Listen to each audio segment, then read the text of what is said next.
Good morning, Shahan. Yes, I am joined by Pascal Lamche, and I hope I'm pronouncing your surname properly. So a number of questions coming out in the media briefing. It was one of those media briefings where the 1 minute it was Sydney Mufamadi responding to what is said about him in your film, and then the next minute it turned out that actually you were in the room as well and you had your own questions to pose to Sydney Mufamadi. So I suppose let me start by asking about, are you surprised about his feeling of grievance? That he was not heard out, whereas things were said about him in the film that have led to people drawing conclusions about his role in perhaps treating Winnie Madikizela-Mandela unfairly. No, I'm not surprised that he's upset. But what the press briefing confirmed was that he did meet Henk Hesselinga, that Henk Hesselinga was a central part of this very large cross-frontier investigation into the allegations against Winnie Mandela, that it was a huge operation, that it had a large budget, that he of course knew of this, even if he wasn't following the day-to-day running of the investigation, and that this investigation took place before the TRC. So nothing that's in my documentary was contradicted by the former minister today, and I think those were the essential conclusions of the press briefing today. But here's one thing that did not come out from his briefing today. Him confirming that he's the person who summoned Henk Hesselinga and George Fivers to his office as Minister of Safety and Security and instructed them to start an investigation. His line of argument is to say, I was aware of it because I was the minister and I would have been briefed about it, but it happened at the behest of Tony Leon. Well, no.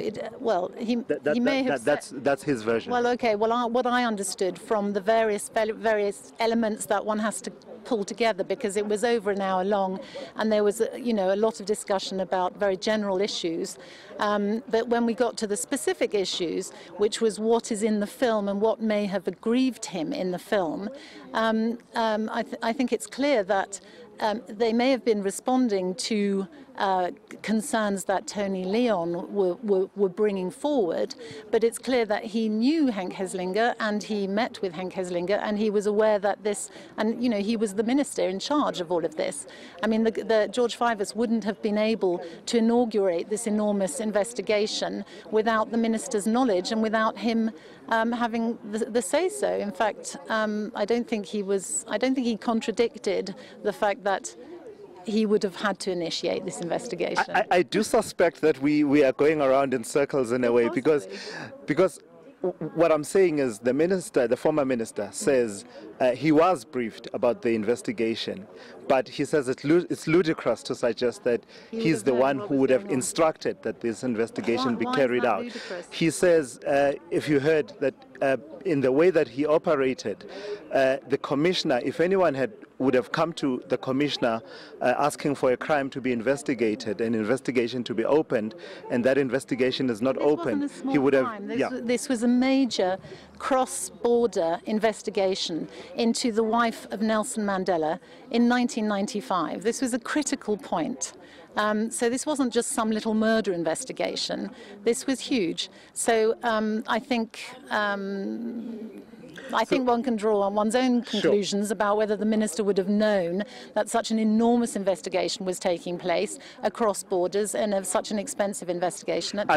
He also acknowledged that he must have known, that he did know, that Jerry Richardson was paid a sum of money whilst he was in jail. So he acknowledged, I think, everything that I put to him. So let me ask you then, on a balance of probability,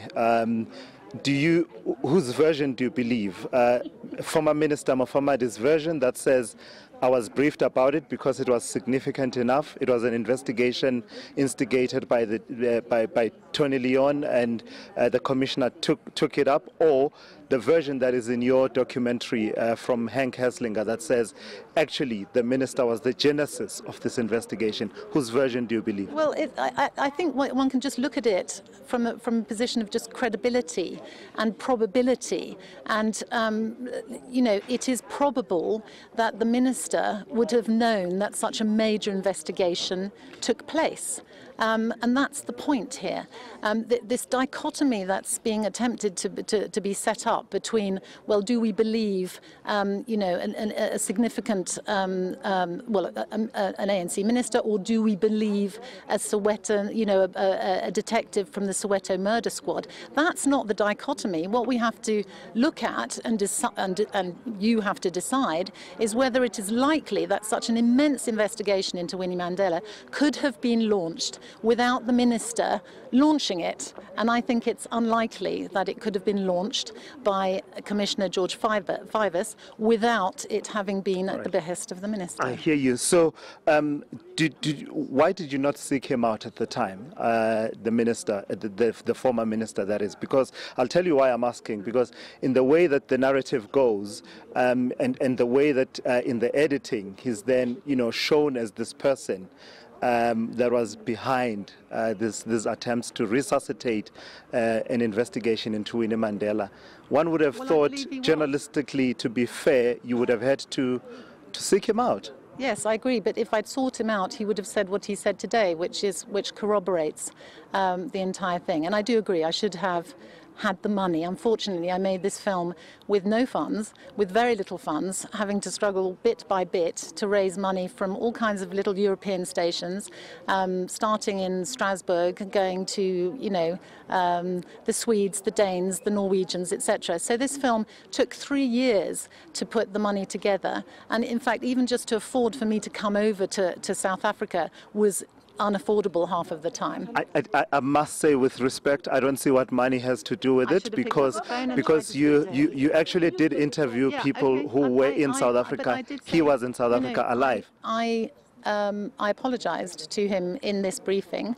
I apologized that I did not call him to ask him to be in the film. That is true. All right, just a final one that I want to run by you. The whole issue around relying on people that, according to the former minister, are questionable. People such as Henk Hesslinger, who were part of the apartheid security police apparatus, as opposed to relying on Winnie Madikizela-Mandela's comrades to tell you the story of Winnie Madikizela-Mandela. What do you say to that? Well, it's an uncomfortable story that I am presenting, and the uncomfortable story is that Winnie Madikizela-Mandela was investigated by her own party, if you like, after the transition of power. And so within that framework, the entire documentary is uncomfortable about everything that was done in order to control and manage Winnie Mandela. So the fact that I was able to find people, the director of Stratcom, you know, to talk for the first time, that I was able to persuade Niels Barnard to talk to me for the first time, that I was able to find Henk Hesslinger. This is important information that I offer South Africa, you know, for your history. It's important that this is opened up, and much though I would love us all to believe that there'd been a miracle transformation and that nothing terrible had happened between 1984 and 1994 and 1997, it simply isn't the case. And I think to try and suppress history from coming out is counterproductive, and I do feel that there's a long time has elapsed. I mean, if we must never ever talk about what happened in the past, you know, that's not in anybody's benefit, and certainly not, it doesn't benefit South Africa as a whole. And because Winnie Mandela has been so demonized and victimized, and in the world at large she is considered to be a murderer, etc., etc. And you see that, you see it in the obituaries, you see how this is constantly repeated.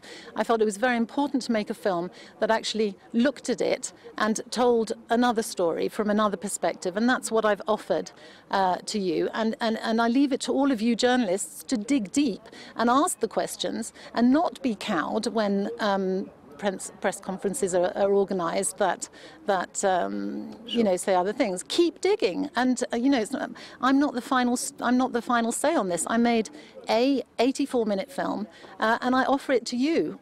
go out and do your work, you know. All right, great. Thank you so much, Pascal Lamche. I really appreciate your time. Of course, Pascal Lamche is the producer and director of the documentary Winnie, which has really formed the basis of much of the conversation that has been taking place in the wake of the passing on of Winnie Madikizela-Mandela, answering a few questions, of course, about how the documentary came to be produced and also how names, including, of course, the name of Sydney Mufamadi, came to be mentioned in that particular production, leading to the debate that we are seeing today. Shahan?